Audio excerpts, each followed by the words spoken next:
ভালো ভালো নাম রাখা লাগে, দেখবেন ওই দিকে উল্টা নাম রাখা লাগে আব্দুর রহমান, আব্দুল মালিক, আব্দুল খালিক, আব্দুল কুদ্দুস, আব্দুল জব্বার, ভালো ভালো নাম রাখা লাগে। আয়েশা সিদ্দিকা, খাদিজাতুল কুবরা, মানে সাহাবীদের নামের সাথে মিলাইয়া।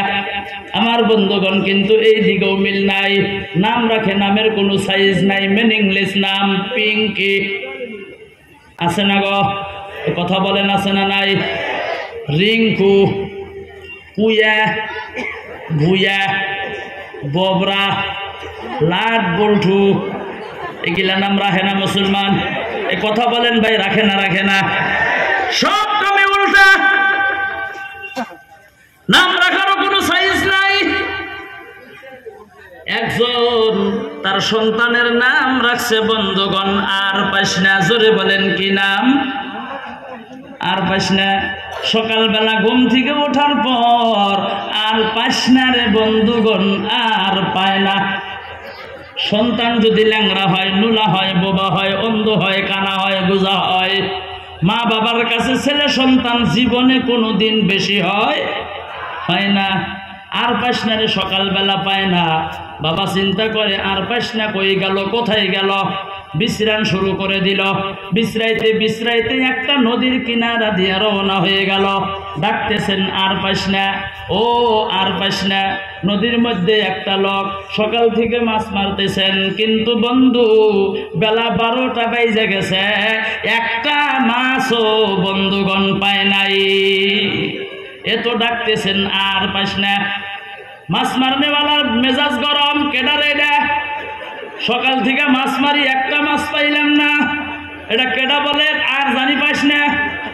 নদীর থেকে লাফায়া উঠছেন, উইটা বলে বেটা আমি মাছ পাই আর না পাই তুমি কেন বলবা?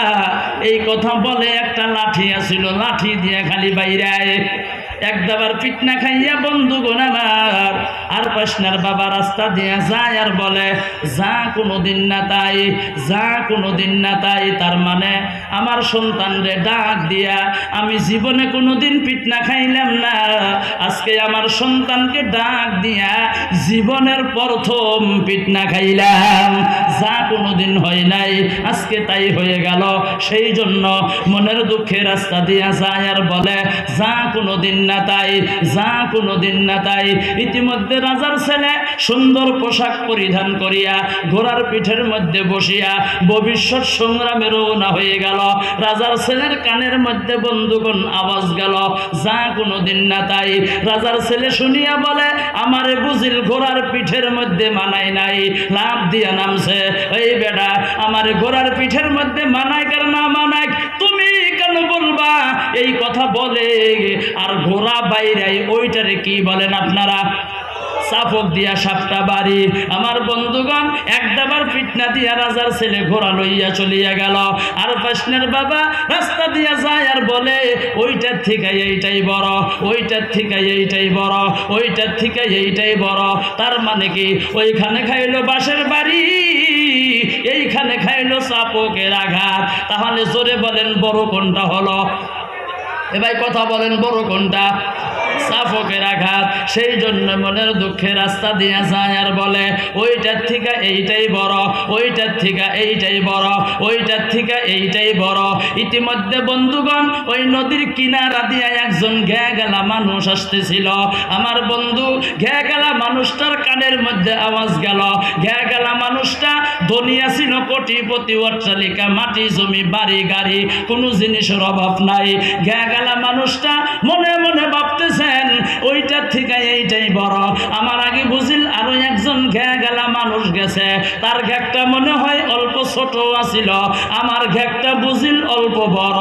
সেই জন্য বলতেছেন ওইটার থেকে এইটাই বড়, ওইটার থেকে এইটাই বড়। ঘেয়ে গেলা মানুষটা বলেন এই বেটা আমার ঘেক বড় থাক আর ছোট থাক তুমি কেন বলবা? এই কথা বলে আর ষাঁড়ের কলার ধরিয়া বন্ধু বুকের মধ্যে খালি মারে। আমার বন্ধুগণ, আর পাশনার বাবা এবার রাস্তা দিয়া যায় আর বলে, আমার সন্তানরে আমি পাই আর না পাই গো, জীবনে আমার ছেলেরে আর আমি ডাকবো না। কেন ডাকবেন না? একটা মিনিংলেস নামটা হওয়ার জন্য, একটু অর্থ কম বেশি হওয়ার জন্য দুনিয়ার জমিনের মধ্যে আপনি কত জায়গায় পিটনা খাইলেন। এ জোরে বলেন কত জায়গায়? আরো জোরে বলেন কত জায়গায়? মওতের পর আল্লাহ তাআলা ফেরেশতার মাধ্যমে আপনাকে কত জায়গায় মারবো তার কোনো গ্যারান্টি নাই। সেই জন্য বুজুর্গানে দিনগণ বলেন, হে জগৎবাসীরা, তোমরা তোমাদের ছেলে সন্তানের নাম রাখো নবীদের নামের সাথে মিলাইয়া। চিল্লাইয়া জোরে বলেন সুবহানাল্লাহ, আরো জোরে বলেন সুবহানাল্লাহ। নারে তাকবীর, লা ইলাহা, জোরে লা ইলাহা